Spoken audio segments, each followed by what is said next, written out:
Cancer Healer Center, a new beginning.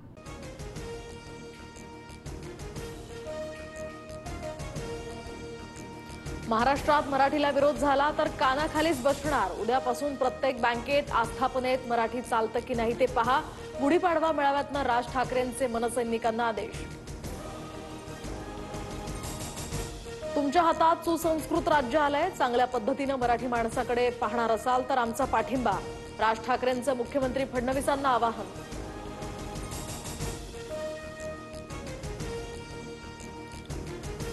औरंगजेबाच्या कबरीवरील सजावट काढून टाका आणि तिथे मोठा बोर्ड लावा। मराठ्यांना संपायला आलेला औरंगजेब इथे काढला, तोच खरा इतिहास असेल, राज ठाकरेंनी सुनावलं। गुढीपाडव्या मेळाव्यात राज ठाकरेंकडून पुन्हा एकदा लाव रे तो व्हिडिओ। गंगेसह मिठी नदीतल्या प्रदूषणाचे भीषण व्हिडिओ दाखवले। धर्माच्या नावाखाली नदी प्रदूषण करणाऱ्यांनी मला हिंदुत्व शिकवू नये, राज ठाकरेंचा हल्लाबोल। संदीप देशपांडेंकडून आशिष शेलारांवर काव्यात्मक टीका। स्वतःला मुंबईचा शेलार समजणारा हाच खरा झोलार। वांद्र्यातनं निवडून येण्यासाठी शिवतीर्थावर पाठिंब्याची भीक मागतो, देशपांडेंचा हल्लाबोल। बुलढाण्यात कारमध्ये आढळला पोलीस कर्मचाऱ्याचा मृतदेह। देऊळगाव राजामधील धक्कादायक घटना, 3 संशयितांना अटक। घातपात असल्याचा संशय, पोलिसांकडून तपास सुरू। कोल्हापूर गोकुळ दूध संघाकडून गायीच्या दूध खरेदी दरात आता 2 रुपयांची वाढ, तर 1 एप्रिलपासून गायीचा दूध खरेदी दर हे 32 रुपये असणार। दूध उत्पादकांना यामुळे फायदा होणार।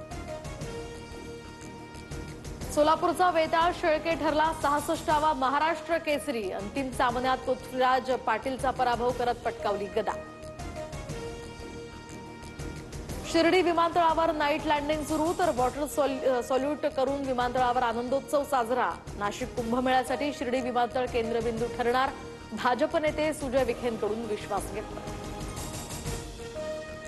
ओडिशात बंगळुरू कामाख्या एक्सप्रेसचा अपघात। नेरगुंडी रेल्वे स्टेशनजवळ एक्सप्रेसचे 11 डबे रुळावरून घसरले, एकाचा मृत्यू तर 8 जण जखमी असल्याची माहिती।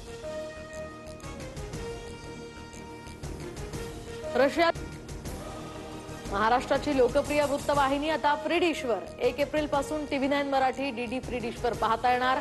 डीडी फ्री डिशच्या प्रेक्षकांना 68 या क्रमांकावर TV9 मराठी दिसणार।